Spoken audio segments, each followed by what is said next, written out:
Yoona biraa deemte ani duukiya.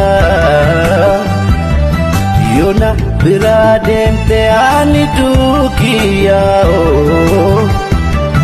Si dhabeen jiraadhu du'anarra wayyaa. Haati baatee hanga piroosesa kaayiroo ittiin deemtu fixattuu si biraa teessu naan jaan. Jirtu ammaa naafii fi kadir dhimma isaanii nun ilaallatu. Haadhaaf abbaa isaaniitu akka intirii yoo jabaa ta'ee ilaallate malee dhimmi isaanii manuma keessatti xumurama. Ollaayyuu gahee bahee hin gahu.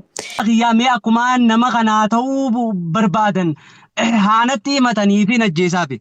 Bultii isaanii keessa deemtanii isaan diiguun bu'aa takka hin qabu. Viidiyoo gabaabduu achirratti Kadirii faatee araaraman san qofa osoo hin taane san caala jaarsi biyyaa dubbatee wanta kan hunda fixee eega xumurame booda argitee haati faatee illee gabbaatee lammataa dubbattee eegatti dubbiin tun akka haarawaatitti kaate. Malee dhimma akkumatti jettee wanni keenya biyya keessa jirra. Abbatu jira, haadhatu jira, gosatu jira, waa hundatu jira. Inni illee akka argeetitti jaarsa guddaa fidatee gara kiyyaanis anillee jaarsa fidee akkasitti hojii dubbatanii wanta san hiikamtee argitee aadaan arsii tana qabdi yoo jechaanis miite yoo gochaanis miite dhanii uffisanii haadha faatee fudhattee fudhadhe wanti sitti haftee jirti hin jirtu dubbiin tun garamaan haadhumtu eega jedhani booda lammataa liivii san eega jaarsa adda deeme wanta fiddee haarawaa gootee dubbiin tun haarawatti kaate malee silaa guyyama san xumuramtee wanni haarofni silaa hin dhufu tureeyyu. Gara kiyyaanis anillee jaarsa fidee akkasitti hojii dubbatanii wanta san hiikamtee argitee aadaan arsii tana qabdi yoo jechaanis miite yoo gochaanis miite dhanii uffisanii haadha faatee fudhattee fudhadhe wanti sitti haftee jirti hin jirtu dubbiin tun garamaan haadhumtu eega jedhani booda lammataa liivii san eega jaarsa adda deeme wanta fiddee haarawaa gootee dubbiin tun haarawatti kaate malee silaa guyyama san xumuramtee wanni haarofni silaa hin dhufu tureeyyu. Assalamu alaikum. Waalaikum salam. Waalaikum salam. Mee jara keenya bara kana mee yaa ummata kiyya mee rabbuma isin uume sodaadhaati ifiin ajjeesamo ani kun mee akkama abbaa kiyyaa mee akkuma nama kanaa ta'uu barbaadan haanatti himatanii ifiin ajjeesaafi.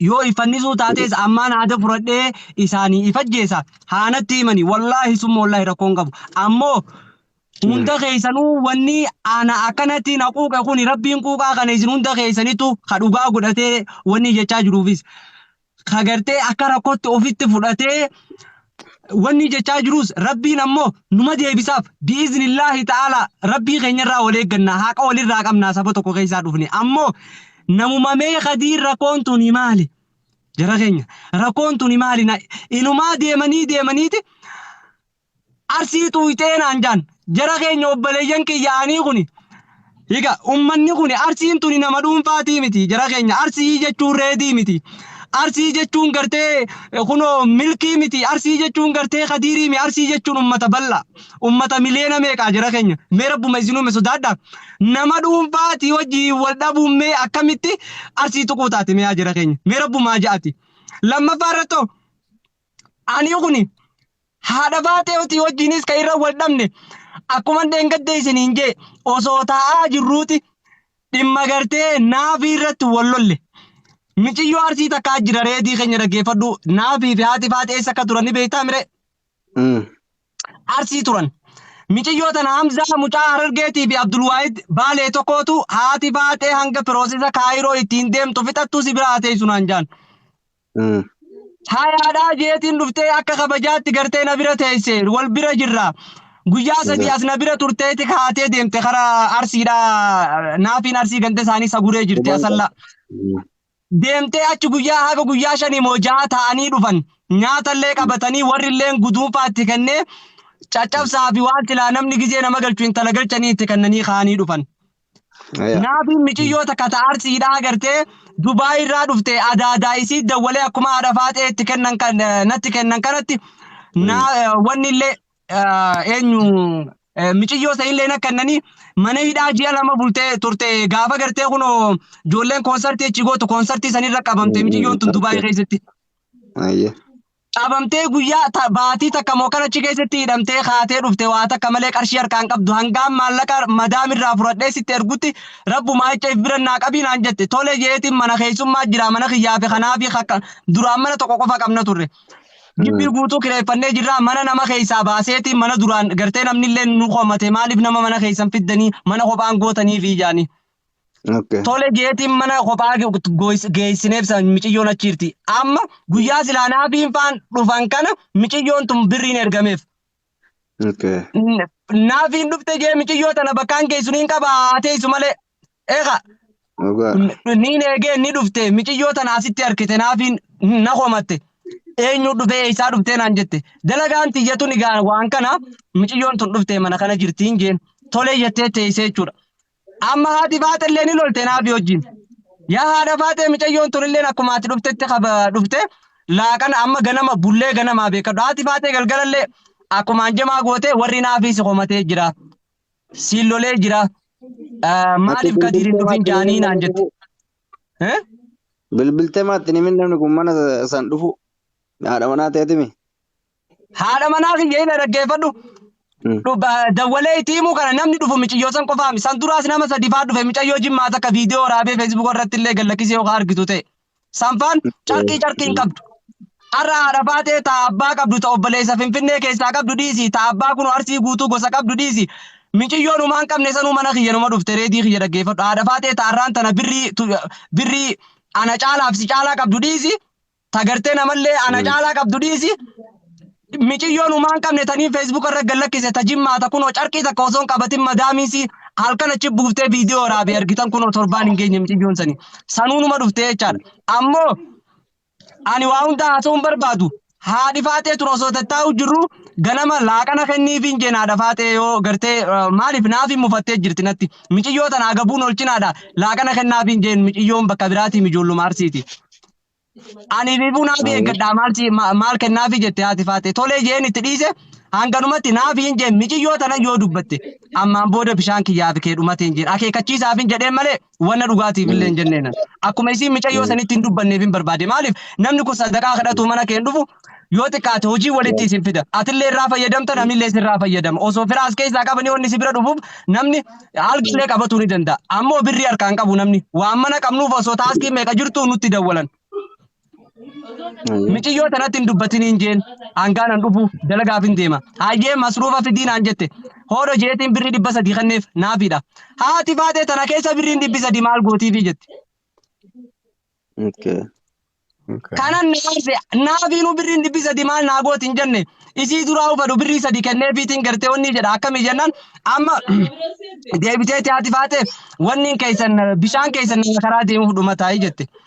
Nama biddeena kiyyatti seenuun fadhu micayyoon tun biddeena kiyya namni birallee yoo dhufe biddeena kiyyaaf dhufa malee waan biraatiif hin dhufu biddeena kiyyaaf dhufa haadha faatee ani wanti hin jee deebitee waan biraa dubbatti wanni san ofaa akkanaa godhuu jeetiin waa deebise naafiin haadha siitiin waa jedhe seeteeti naa deebiste naa deebisnaan haaree jaartiin na jala deeffatti jedhee dhugaa naafiin takkaa na jala deeffattee hin beektu dhageessanii. Wannuma haati faatee akkasitti afaan isii afaa dubbattee akkasitti itti mimmeessitee dubbii wanni jetteef malee naafii niin tumadha niin arrabsa guyyaa tokko naafaan deeffattee hin beektu. Har'a ajaa'iba na ta'e namarra waan haa deebistaa jedhee ka'ee gaafa niin dhawa jeettichi fiigu haati faatee nu jidduu seenti. Tole jeetiin irraa dhaabbadhe. Yoon sobee kun hojimaa kanan afaanii qabaa akka galaa.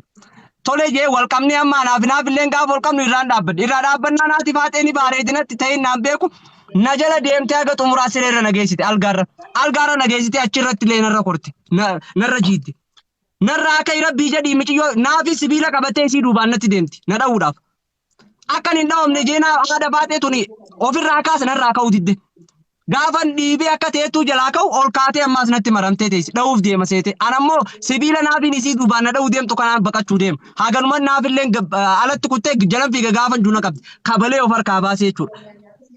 Ammas deebi'ee achi gaditti ammas na jala dhufnaan asitti illee of jala hambise. Kana achi yoo ani haadha faatee akka isiin jettu arsii mee rabbii jedha rabbuma sodaadhaa jara keenya haati faatee ijoollee dhaayinani. Darajaa 7ffarraa osoo arsiin akkana jee natumaa haga jalan na gabbuusee jettee himatti jara keenya booyaa. Mee ani kuni. Amma ati ka jettu yeroo amma ofirraa dha'u kana akkasiin na jala haftuuf malee lola aarii isirraa qabaadhee yookaan immoo Aarii maali walirraa walirratti qabna kun naafi barbaadee wallolaa jira reetii kiyya aarii tokko walirraa hin qabnu anaafaati faate nagan lakkisiidha ani naafii jalaan deemuu fedhe naafii jalaan gabba'uu fedhe isiin ammoo natti himte bar ani naafii miita jedhee si qabee naan jette. Anammoo miira keessa galee jaartiin jan namarra na dhawuusanii fi waan hin takkaa naaf irratti harki sibiila qabattee na jala fiiguusiisan na aarse dhuguma rabbitti. Reedi. Duuba amma dubbii san fixattanii sun darbite miitullee keerifis gootu gaarifis gootu akka amma jettuufis gootu dubbii san xumurattanii kuttanii jettan waan sana ni quba qaba jaagama jalaatiin hanga dhabaate tasgabbeessu bakka amma qubatte tana hunda hanga bilbillee qubachiisu waan ani miidiyaa tasbeen dubbanne malee galee waan nama dhuunfate waan ta'eef jalaan xumur. Dhabaate illee tasgabbee gurballee. Ayyee miidiyaa irratti uummanni egaa caafii qabatee ni haasa'a abbaan fedheeti galee namni miidiyaa kana ni dubbata.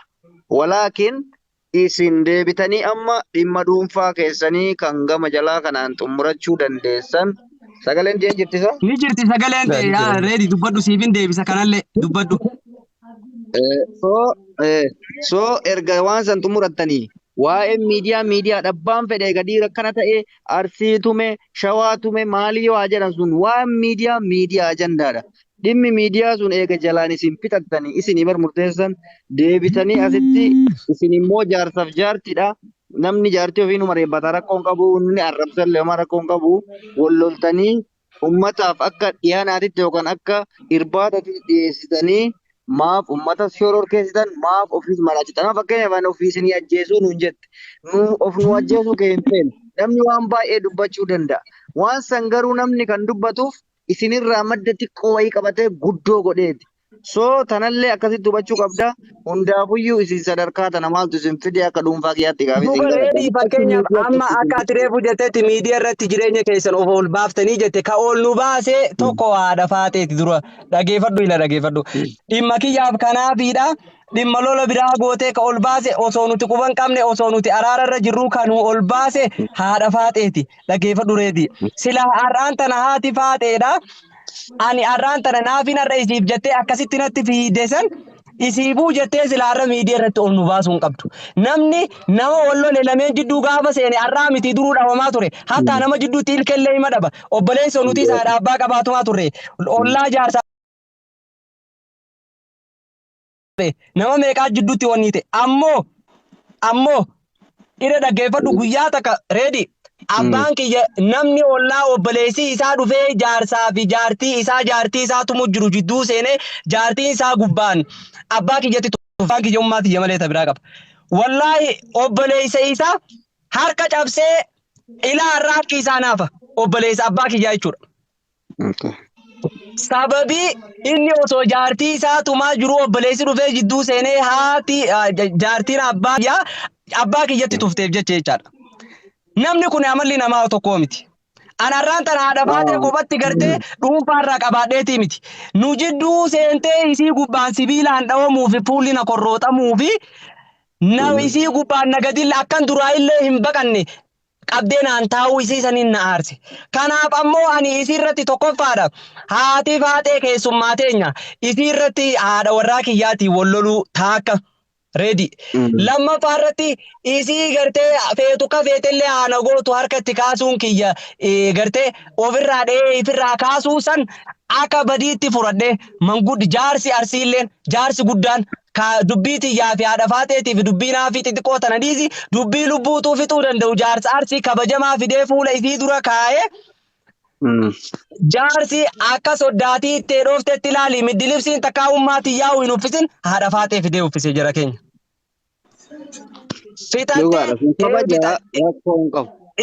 Ira dhagee reedi fixattee jedhaniin jaarsi biyyaa fixadheera. Imaama masgiidaallee itti geesse fuudhee imaamni masgiidaas illee fixadhe garaa olii fixattanii akkuma viidiyoo irratti argitan kolfaan taphaan adda deemne. Deebitee haati faatee miidiyaa irratti illee akkuma yeroo walii wanti qabnu san ani waan naadha akkas hin taaneef waan naadha hin qabneef arsii akkasii jedhee anaa arsii yeroo takka afaanii nan bahin wallaahi summa wallaahi rabbi arsii asrii salaata asrii kan achi nan dabarsi yoo ani wallola kiyyaa fi yeroo anaaf naafi wallolu san yoo ani arsii maqaa kiyyaan dhahe rabbiin salaata asrii kan nan dabarsin. San hunda fiddee arsii keessa fiddee akka soogiddaatti gootee eega walitti araaramne araarama keenya san dhiifte kabajaanii siidhaaf jedhee middilibsii qarshii 2,500 bitee isii uffise san hunda dhiifte deebiteellee ittiin giiftiin na guurratte jechuudha wanti namaa jala seente. Gubbaan kun akkana na godhe kana na godhette. Waan takkaayyee kadiiramma wal komachuun beeytee komiin namaatu hin dhumtu. Abuyyaa yaadifama naa godhaa takka waan xumuraa gaafachuuf. Daqiiqaa takka qofa dubbadhee bu'eedeyyuu daqiiqaa takka bichaa keessatti kadiiriin dubbadhe. Hayyee dubbadha hayyee tole hayyee dursa sinii godha. Hayyee kaddu salaamu alaikum warahmatullahi wabarakatuh. Wa alaikum salaam warahmatullahi wabarakatuh. أعوذ بالله من الشيطان الرجيم جرى كل كيسان وبك وجرت أعوذ بالله من الشيطان الرجيم. مالي كان جرى وجدتني نمن يوها سو ميرا كيس سينيل ولا دلنا هاسوني إن برباج سبيتني سوشيال ميديا إيساتي روما سوشيال ميديا كان على جرو ينمن سوت ما هاسه واني سديب اللي سوت ما يوهاسه dubbii sanillee fitata namni yoo miira keessa galee dubbiin harkaa baddii waan jedhu kanallee waa hedduu afaanii nama bahuu danda'a. Kanaaf eega sanii a'uudhu billaa jedhanii wanni nama dallasiisu kun xiqqoo sitti gabbii argata waan jedhuuf isiniin jedhe wanni ani kadiiriin dubbiseef kaduun akka keessaan na dubbistu amaanaa. Sagaleen hin dhagahamu. Kaduun akka keessaan na dubbiftu amaanaa siin jedha. Kadir keessan dubbisa guyyaa yaa. Kadir keessan dubbisi inni lammataa immoo kajechuu barbaadu haati manaatiif abbaa manaa wal dhabuun duruu jirti wal loluun duruu jirti namni bakki xiqqaa guddaallee mana banatee wama kana ashantaa godhatu sheemnu kun immoo baay'ee nama gaddisiisa waan nama dhagayamu. Waan kana osoo kongumaa namni marti mana irraa banatee ayyaatillee naafiin irraa buutee dhiistee waan kana taragaaggaatanii namni hayyuu baay'eetu jira. Waldhabbiin keessanillee yoo kagartee egasii immoo haga amma jedhamu kana gaamellee hayyuutu namaa laala. Namni waldhabuun kaleessuma jira. Sanis ta'ee nus ta'ee kabiraas ta'ee. Namni marti gartee dubbii kana ashantaa godhatee haasa'u baay'ee nama gammachiisu. Ani ashantaan tokko yoo galu ashantaa sanirraa namni tokko yoo haasa'e kaafi marti isaa irraa haasa'u malee hin quufu jechuudha. Marti isaa irraa haasa'u malee hin quufu maal akka ta'an hin beeku. Ashantaan wayii yoo galee sooshaal miidiyaa kanarratti Mu'aaziin galchi yaada naafi galchi na galchi jedhaarani. Namni tokko yoo irraa haasa'e hin gaya. Badii jirtu takka namni tokko yoo irraa haasa'e isumarra quufanii osoo dhiisanii dubbiin hin babal'atu.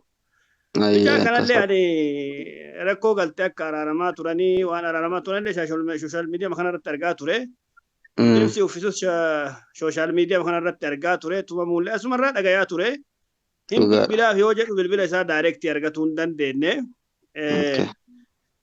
Namni eega araaramee dubbii araarameef san lafaa kaasuullee hima hin jirre. Namni araaramu jechuun waan dura tareessan irraanfatanii dhiisuudha malee deebi'anii qoqqotuu miti jecha yookaan egaa duraan araaramu lakki jedhanii dhiisu malee eega araaramanii dubbima sanuu deebi'anii sunis kana ta'ee kunis kana ta'e jechuun hin barbaachisu gaaga'ama biraa fidee jira jechuudha rakkoo biraa fidee jira jechuudha. Kanaafi